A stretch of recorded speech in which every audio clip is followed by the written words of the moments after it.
Okay, today guys we'll be looking at the 30-06 ammo choices today, and we'll go over the info that we have regarding those. So the 30-06 first off comes in two variations in rifles. So we have the new one here, the Remington 700 CDL. And we also have, of course, the everyone's favorite, this Springfield 1903. So, like the 270 caliber, both rifles are similar within energy. So, like if you're using, the same cartridge in each rifle, the energy is measured the same. In some rifles, it's not, but in this one, like the 270, it registers the same energy levels. But there's two key differences between these two rifles. So, like the Remington 7600 and the RMAD when the 270, the only key differences there were the hunter sense dot, how accurate the rifle was, and the follow-up. So the 7600 had quicker follow-up, but a larger hunter sense dot. So there is pros and cons to each rifle, or they can be. But in this case, there is a difference in the hunter sense dot. The Springfield here actually has the largest hunter sense dot in the game, and that's a representation of accuracy and weapon grouping. While the CDL, it has a better hunter sense dot in line with the other Remington 700s and the other Remingtons. So they all kind of share the same accuracy grouping. So basically we got a 30-06 that has accuracy like the other Remingtons. Where the Springfield always had an accuracy penalty for, I don't know, some reason. I guess it's just older rifle and older tech, I guess, is the reasoning for it. But anyways, that's one reason. The other one is this holds three cartridges, and the Springfield will hold 5. I don't think I actually have any ammo I put in for it there. No, but it should be a 5-shot magazine. All right, so into the details here. So first off, we have our trophy bonded polymer tip here for the 30-06 at 180 grains. We have the PowerShock soft point at 150 grains, and then we have our Barnes TSX hollow point. And I do like how they have these set up, but it does conflict with some of the other soft points we have and things like that, but I'll get to that in a moment. First off, I just want to throw this up on the screen. So this is from Toothless. He's doing the guide, of course, on the cavity damage. On the other guides, I didn't really throw this up on the screen, but I think I'll start doing it. Basically, it's kind of like a heat map, I think he calls it, where when the color gets darker, that's where the cavity damage is strongest. So it just goes left to right. Left is the entry, and the right side is where the cavity damage ends. And he just kind of repeats and does the same shot and does all these sort of measurements and sorts it out. So it's just, just to take a look at it, the trophy bonded tip, it peaks cavity damage earlier, but overall the cavity damage isn't as long. Then you have the PowerShock, which extends the cavity damage but doesn't have a strong peak. And then the Barnes TX is kind of in between both of them, which is actually kind of the pattern that it has going on here. So this is the energy readings done by Liquid Fire. He's got all these things are linked in the description, of course. This is this great big spreadsheet, work in progress, of course. Now, so here you can see that the trophy bonded tip is the strongest at every single range. So the columns go left to right 100 meters to a kilometer, and just shows the energy of each one. You can see that the Remington 1903 and the 700 CDL read the same energy levels. And this one's broken down nice and easy, kind of like the cavity damage. This one peaked earlier and is strongest, and then the PowerShock soft point is actually the weakest. So this is the ammo you'll use to tier down, like reduce the energy level for like when you encounter a smaller tier 5 or a tier 4 animal. And then the Barnes TX or TSX, kind of like the cavity damage, the energy level is sitting in the middle. So you have your heavy hitter, your light hitter, and then you're in the middle. So I do like how they have the 30-06, and I do like how it performs. This trophy bonded tip one is really nice because of how early it peaks, but it still stretches enough. It's really good for that single lung sort of broadside. And I've been using the 30-06 for moose hunting, this specific cartridge, because if you're close enough, it'll drop them instantly. So it's a tier 5 rifle that is dropping moose instantly. We'll go for a little bit of a moose hunt just to see if we can use it here.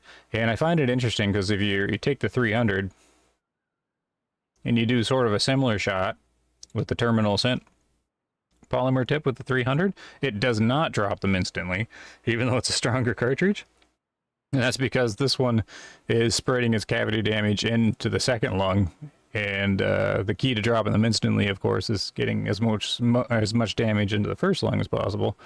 And I just find, you know, with this ammo change, there's all these like little things you can sort of figure out and use. Because if you're going moose hunting, I'd want to bring this 30-06 trophy bonded tip for close range broadside shots, just to drop them instantly and have no tracking.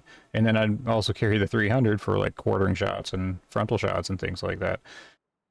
So just little things here and there. Now there's also confusion with when you start looking at all these different cartridges.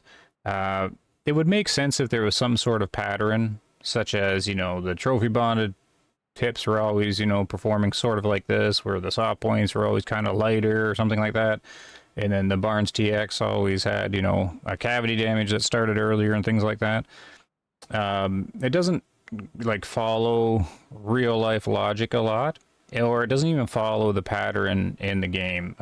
It's kind of hard to, like, the game doesn't really follow a pattern. I was joking on stream that it's like Bob made this cartridge and Jim made this cartridge and Susan made this one, and they all had different knowledge of the of how the ammos work.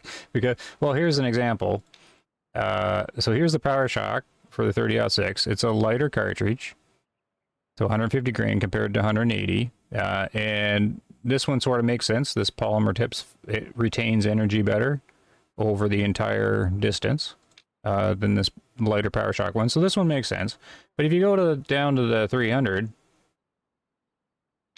this is where we also have a heavier polymer tip. And then we also have a lighter soft point.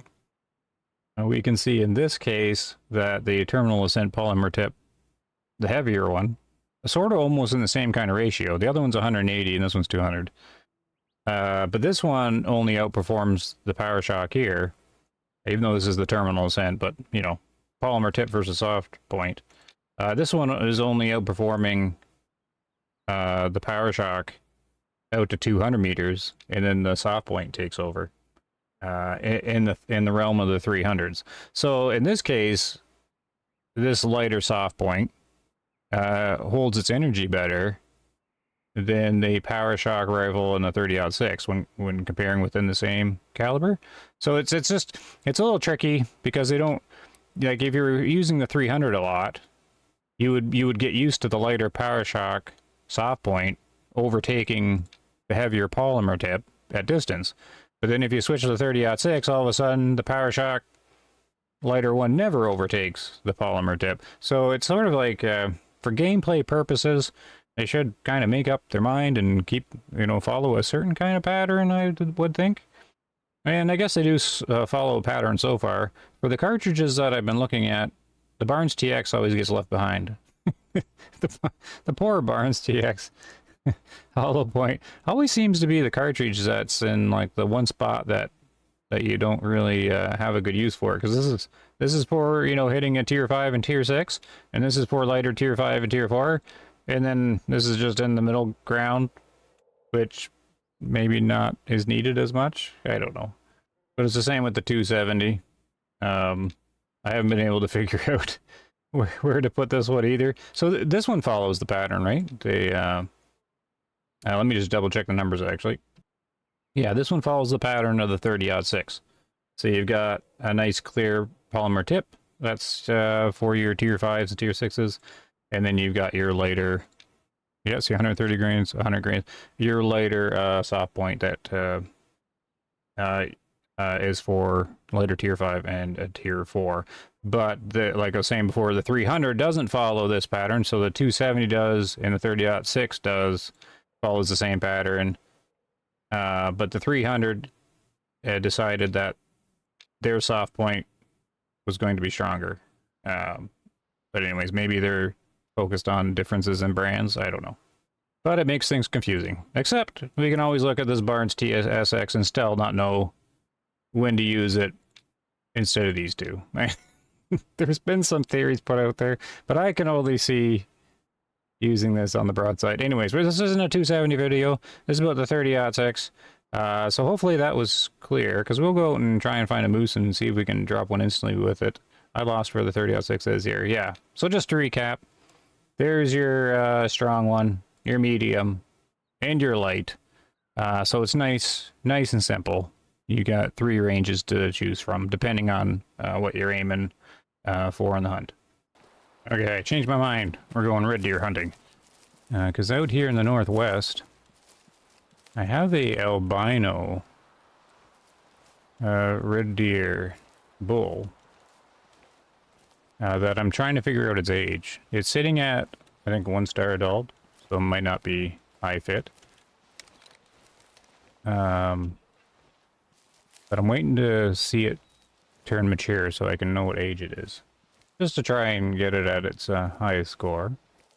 So it is 6 o'clock and it should be well into their feed time. And I actually, yeah, there it is right there. Ah, it just turned mature. Okay, so it's going to be a low fit guy, but I might grow him up a little bit here before taking him out because he just turned mature. So I need to note that. So let's just do that. You know, it's a 30-06 video, but it's all about hunting. And we'll see if we can take out a different animal. Actually, I might not hunt any of them because I don't want to flip their zone. I kind of like this one at being their often zone, so I don't want to risk changing the zone. But let's just see here. Why can't I see the red deer? There it is. So okay, so I don't actually have to wait very long. Ah, because he's 9. I'm trying to think if I should do this in the video or the stream. Alright, well, I know he's 9, and it won't take very long to age him up to 12. Alright, I'll probably stream it then. Anyways, so if you don't know, I stream. So far, actually, I've been doing daily Wave Hunter streams. I was looking at my thing. Well, by the time this airs, maybe my daily ones have stopped. But, yeah, it's usually late Eastern time. But, okay, let's try and find a moose, I guess. Or maybe another red deer. Alright, just found a often Lynx zone. But I scared him off because he's a 1-star adult, so I didn't bother recording any of that. But does anybody notice that the lynxes are kind of sounding like lions? I got to go back to Tikamoon and listen to the lion growl. Because these guys seem to have like a lion growl, so I'm wondering if they're using the same sound file? I don't know. Let me know. It's like, it's a deep rumbling growl. Keep thinking there's a lion in the woods. Up ahead is moose is what's on the marker here. Except that lynx is running towards them like crazy. Let's see if we can some eyes on these moose. That marker should be just about where they called from. And it's not like they're tiny. Maybe they're on the move. Oh. What the? Jeez. I'm getting charged. Stealth? A stealth attack? By the moose. Okay, apparently I spooked them. And of course, they have a chance on charging if you spook them. And looks like they don't break any sticks when they're charging. They'll break sticks when they run away. But they have they're stealth. They have stealth attacks. I have no idea they were coming. All right, let's just track them down. I'll go for the mature cow. No point taking the 3-star mature bull. He's the correct fitness probably to live out a long life. Okay, there she is. I alerted her. 74 meters. So what would we need here? So we got the polymer tip loaded. Let's just take an energy reading. So it's happy there at 3,700. I mean, was the soft point? See, this soft point's good too. So they're both within the recommended energy. So then, I guess if they're both in the recommended energy, then you're just kind of thinking about what sort of cavity damage to do here. Yeah, there you go. It's basically 3,500, 3,600, 3,700, depending on, you know, which round you're using. Light, medium, heavy. Nice and simple here.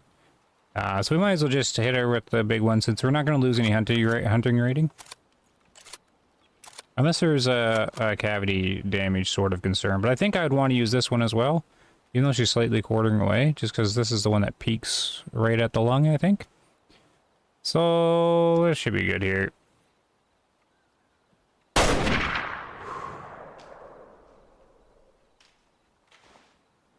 Alright, I was talking about this one being able to drop them instantly. That's only on a broadside, I find. And I think a bit closer. On it. That's not an excuse. That was just... I didn't think of that till I took the shot. I should have lined up to try one of those. But yeah, I was approaching moose with this exact cartridge, and I think it was only about 50 meters out, though, and it would drop them instantly. So... I'm wondering if she doesn't run very far, though. If you do... The more damage you do to the lung, the less time they run. We got a medium mount there. Yeah, she's just right up here. So I find it excellent for moose hunting. They don't go too far. And it's tier 5. Lands in the recommended energy when you're close. Like in the ranges that I hunt at is usually under 200 meters. And then it's good for tier 5 and tier 4 too. So 30-06 kind of like sitting around the 270 with the flexibility. Like this, I mean, it's really kind of comparable. Polymer tip for the heavy, soft point for the light, just like the 270. And then the hollow point, who knows? Who knows? I think this hollow point's more useful than the 271, but it's just, where would you sit? Like, where would you encounter that spot where you need an energy level in between the two other ones? So I don't know. It's kind of different, and it has a more standard cavity profile though. But I don't think it's that significant to really choose it over the other two. So I don't know. Let me know what you think on that one too. So there's a shot, perfectly executed on a slight quarter away. That's kind of heavier quartering away, really. And there we go. We get the peak. That's within the lung. Not enough to drop her instantly, but it's still full pin damage. All the cavities extra damage. You would need over 2,000 joules in the lung, 2,400 to drop her instantly.